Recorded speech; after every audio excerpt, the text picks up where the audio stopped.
Hi guys, Clay from Australian Survivalism.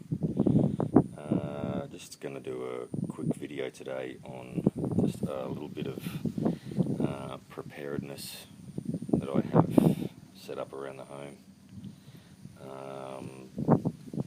The video today is on off-grid solar, just in case we have a power outage, or a long-term power outage, or even just a short-term power outage.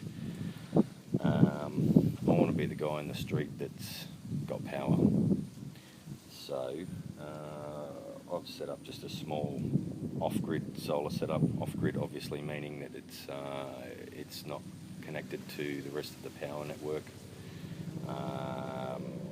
It runs on batteries, and I generally like the idea of being the fellow that has stuff in the neighbourhood when no one else has really thought about this stuff, other than people that live rurally and stuff like that. I mean, a lot of people have on-grid solar to save them on their power bill. This still saves me on my power bill because the power that I'm using from this, I'm not drawing off the grid. So basically all I have here is a 120 watt panel setup. It's two 60 watt panels. All I've done is I've run the cable underneath my my decking here, and it runs over and comes inside the door. As you can see, I've run it down through here. Okay, so 120 watt solar panel setup. Just 1 second.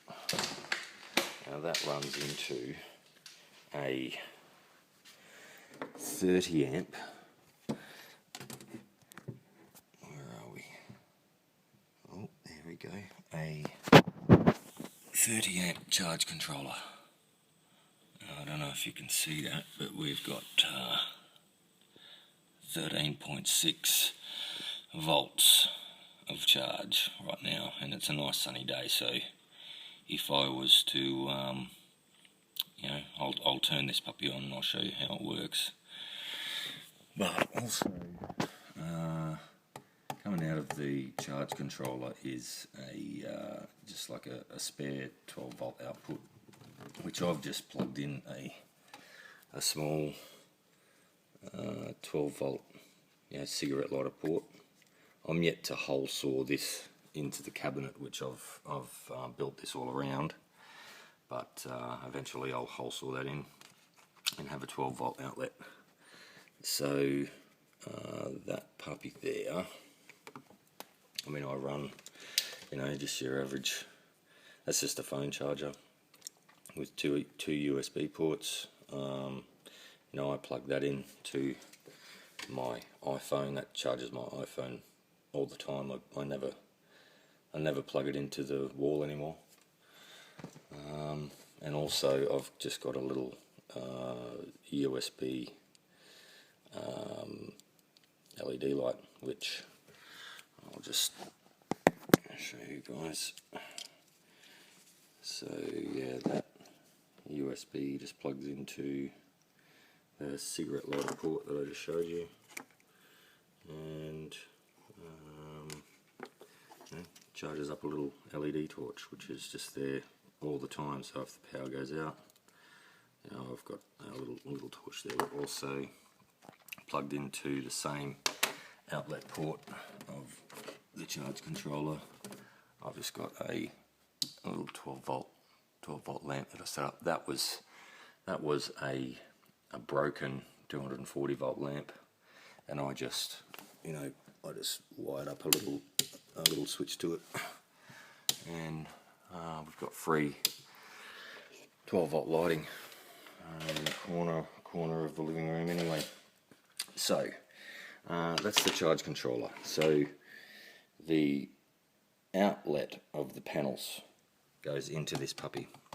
that regulates how much charge goes to my battery set up down the bottom here. Now I've got two 40 amp hour AGM batteries. This is great technology for inside the house. They're sealed units. They don't vent hydrogen gas, which can obviously be a little bit of a problem in a confined space, especially when you've got a gas stove like we do. You don't want hydrogen gas building up. Potential bomb. Not only that, it's poisonous, so it's going to kill you. But these are sealed units, so they don't release hydrogen gas. If you do use normal car batteries, they need to be outside. But these stay at a nice constant temperature in here. They are sealed units. They are specifically designed for running low on power, and they can be recharged without doing damage to the battery. So these are the types of batteries I would suggest you get. AGM. Then, okay, so those two batteries are wired up together. Obviously, you know, positive to positive and negative to negative. Then I've got the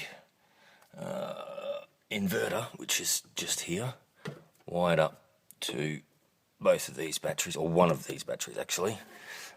Output of those batteries goes into my inverter here. There we go. So we've got power. So there you go.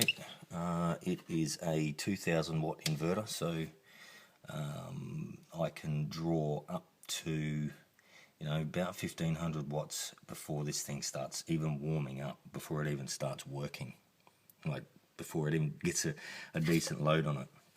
So I've got a 4-pack plugged into that, and just an old 240 volt drill here that I'll show you. Plug it in. Where are we? Sorry about the crappy camera work, guys. So there you go. There's the inverter, cord, 4-pack, plugged in, and demo. So while everyone else is out of power, I've got power. Another thing, you know, I can always plug in my entertainment unit just here. Anything up to 2000 watts of load, I'm right to go. So it's just that, you know, one more thing to just never have to worry about. My family's got power when everyone else is out. Yeah, it's reassuring. And I built this entire thing, bought all of the parts off eBay, built it all myself, bought it all in parts. I would never buy it as a complete unit. It's way too expensive, but I bought all of the parts separately, put it all together myself, all for around 350 bucks. So you know, it can be done just with a little bit of know-how. And I mean, I'm no tech whiz. I did the research on the internet. I watched hundreds of YouTube videos, and I taught myself. So anyone can do it, guys. Where there's a will, there's a way. But you know, solar, definitely something to consider for your preparedness plan.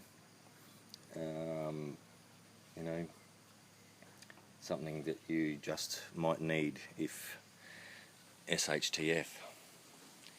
Anyway, I hope that inspires you, and I hope it helps in some way. But Clay from Australian Survivalism. Peace out, guys.